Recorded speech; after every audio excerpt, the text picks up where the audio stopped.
The beer didn't really even have to be good. You just needed an idea.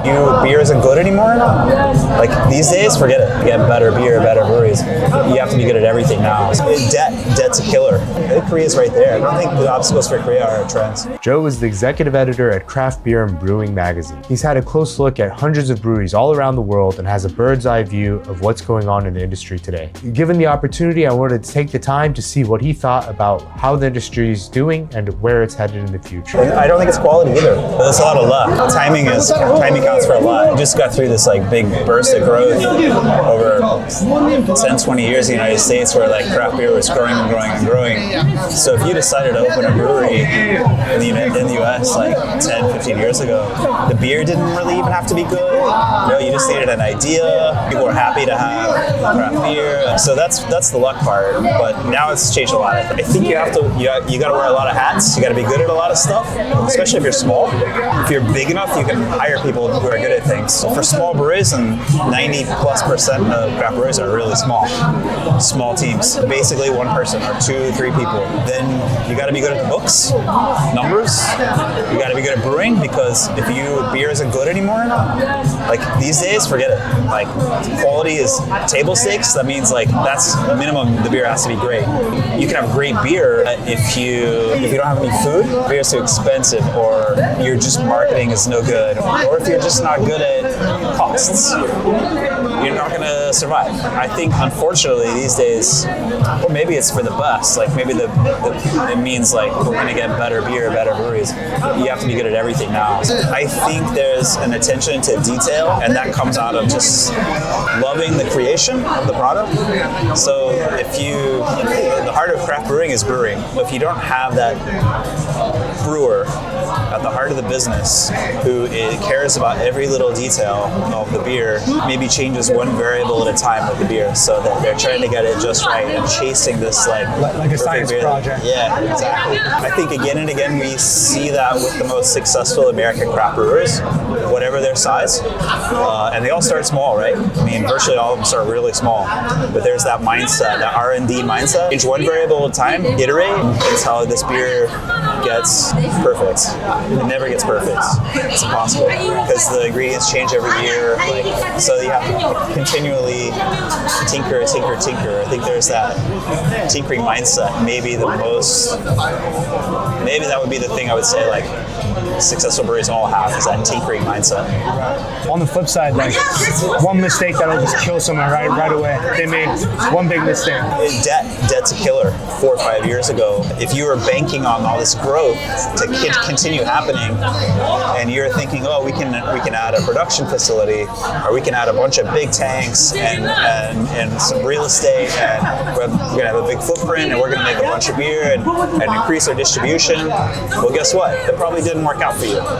Then I think that's the big killer. Of course, bad beer is a killer. Being bad at running a business, not understanding costs, margin, and all these things. Of course, that's a killer. But I think the biggest thing is we see breweries that seemed like they were doing everything right, except they just tried to get too big, and so they went into debt and they couldn't handle the debt. We all define success differently, and I think if you want to be a really small brewery and be successful, then success for you is going to be different than a brewery that wants to distribute their beer over a wide area or have cans in a lot of stores. And two sort of profile stories I've written recently about breweries. One's Wiseacre in Tennessee, in Memphis. They're quite big now. They got a pretty big footprint. They were brewing lager before craft lager got very cool in the US. Now it's very cool. It's actually popular for craft breweries, and they were doing it early, and they were distributing, and they have a really smart game as far as working with distributors, and that's a different type of ball game for breweries. You're talking about small margin. You make a lot of beer, small margin, quality has to be great, packaging has to be great, sales, you need smart marketing. It's a different game. It can still be done well, and you can still grow today, right? And they're doing great at that. Another example, and I really love these examples because to me this is still the purest form of a craft brewery, is this little tiny place where the owner has a vision and they just absolutely stick to that vision and it works. And I think it works because they stick to that vision. They don't have a marketing person telling them, oh, we need you to brew more hazy double IPA. Yeah. Does it have to do with their character? Does it have to do with their personality? Does it have to do with the type of beers that they're making? Can you say like an overall pattern for most of the people who are having success in the industry? I think it's a character thing. I think it's an experience thing too. Sometimes the people have already been in the business a bit, right? And then they're like, if I started my own brewery, this is what I would do. And so hell with the rest of that. What would you do?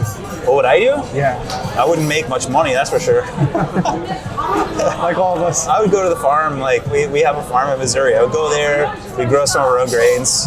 I'd have a tiny little place. We try to have some kind of good food there, but it's in the middle of nowhere, so it's gonna have to stay small.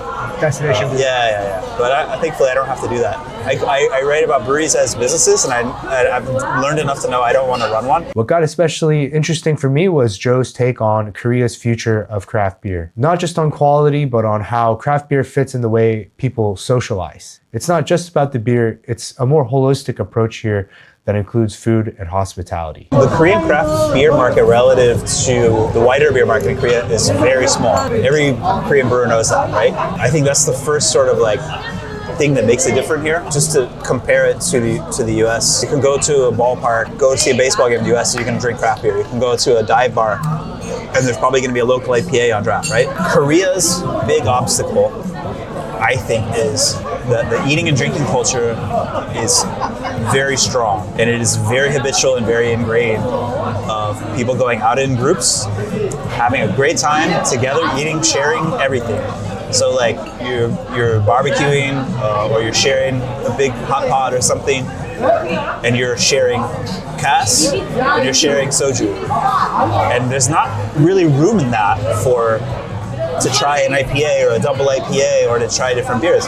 So that is like the main part of when people go out and eat and drink it is forbidden to you. So that is a huge obstacle that I don't know how I have no idea how you penetrate that. I think that should be the goal. Easy for me to say. If you can get into that would be amazing, right? Like if you can get it to where like a big bottle of pale ale, maybe it's going to cost more than cass and Terra and stuff, sure. Right. But like if you can make it a special thing that maybe some people crack, that could be one thing. But the other side of it is maybe the experience, because it's going to be taproom based here, right? We're talking small. Here at Mr. Lee, it's a tap room, it's a brewery. That's the business.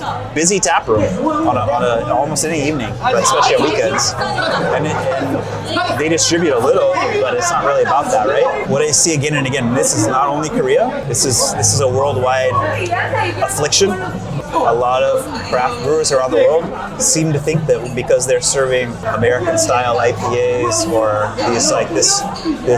these beers that maybe they travel to the U.S. and it inspired them, or then they're serving buffalo wings and pizza and burgers. And why? You have all of these tap rooms in Seoul serving some great beer, but then the food is all kind of the same. There's some variation, and sometimes it's very good. Why can I not go to a Korean craft brewery and eat Korean food? It's almost impossible. It's not much. There's the bits of it here and there. Chimak is an exception, right? You can find some great fried chicken and craft beer. It's possible. So I feel like that could be an opportunity for Korean craft brewers. Like actually serve the kind of Korean food that people are really comfortable eating and going out as a group, but give them different beer. So it's just a thought, but it's a pet peeve as a traveler, because I do think one thing that's really strong still is on-premise. A lot of the worst parts about beer sales of recent years have been retail, distribution, like stuff on shelves. If your business doesn't do a lot of that anyway, and you rely more on selling, especially in your own tap room, but even in other bars, then you actually might be doing pretty well. Brew pubs are doing fine. Sure. And because people want to eat and they want to drink, and then they go home. Whereas maybe the old model of, just it's an industrial tap room, cold tap room. Maybe there's snacks, or maybe there's a food truck. Like that's kind of going out. Now it's more like you got to have more hospitality, full experience. Yeah, that's definitely the trend in the US now. Brew pubs that are doing simple, great food are, and as long as the beer is good, right, which it has to be now, they're doing great. But if you're still relying on sort of this industrial tap room model, and your beers aren't amazing, and you don't have some kind of food, you're maybe not doing as well as before. As an example, in San Diego, the brewer there experiments all the time with advanced hop products, and he's making fantastic, like deeply hop saturated IPAs, and I love especially the West Coast style ones that he does. It's not the hop products that make those beers great; it's him, right, and his team, and it's because they're willing to try everything and tinker and iterate. And to get to this like ideal that they're aiming for. So yes, they use the hop products to like get there. But I think the idea that like if another brewer uses this product and makes a great beer, it doesn't mean you can use that product and make a great beer, right? So it's still about, I think, no matter what, it's about using what you can get and making the most of it and tinkering with it until it's better and better all the time. You guys recently made a beer here, right? Oh, there it is right there. Yeah. Could you explain that beer a little bit? Or? Josh and someone here at Mr. Lee who started with a conversation. I think there was a recipe that we published in a magazine from Halfway Crooks in Atlanta the beer is called Sanguine. And a few years ago, we named it one of our best 20 beers of the year. Okay. It's a really delicious beer. Light hoppy pale ale, inspired by a couple of others in Belgium that are like light, dry, bitter, but very drinkable pale ales. Taras Bulba, XX Bitter, these kind of beers. I love these beers. Those are two of my favorite beers in the world. So when he asked about this recipe, I was excited. I tasted that beer, but the recipe is super weird. I'm a yeast guy. This is why he's interested, because there's 3 different yeast strains involved in the beer. Again, this is the tinkering thing. Right. So Halfway Crooks, one of the co-founders is a Belgian guy, and he brewed in Belgium also. There's this whole lineage of blending yeast coming from those breweries. At Deranke, it was 2 fermented yeast, S33, T58. They took this to Halfway Crooks, so they started working in lager yeast, constantly tweaking and changing it. They got the character that they were looking for, diastatic, like Saison type yeast. That's what they ended up at. Halfway Crooks and Sanguine, you can look it up on Craft Beer Brewing, beerbrewing.com. So this was inspired by that beer. So from Lallemand, 3 different yeasts we used that sort of parallel those. The Diamond Lager yeast, the Farmhouse yeast, Windsor. So like a nice, What does that do to the yeast when you mash 3 of them in there? One that you guys use, right? Because they were all 3 Lallemand yeasts. I mean, the pro is that it's unique. The con is that you can never do that again unless you consistently pitch once. It's going to be out-competed. The recipe that Craft Beer Brewing shared, when we scaled it up to brew here, it was like 22 grams of Saison yeast, which is like really small for 500 total, right? But I think that character really comes through, so that kind of indicates that it really was the faster of the 3 strains growing. So if you go to reuse that yeast, it's going to be a different proportion. The main thing I took away from this video is that good beer is no longer enough. The breweries that are going to survive in the future are going to have to start doing a lot more right. I think Korea's right there. I don't think the obstacles for Korea are trends. Right. I don't think it's quality either. I mean, you can always, if you look hard enough, you can find bad beer everywhere. But for the most part, I think the quality standard here is quite high. So I think that's not the issue either. I think it's more the local market you have to figure out. It's going to be, every place is different.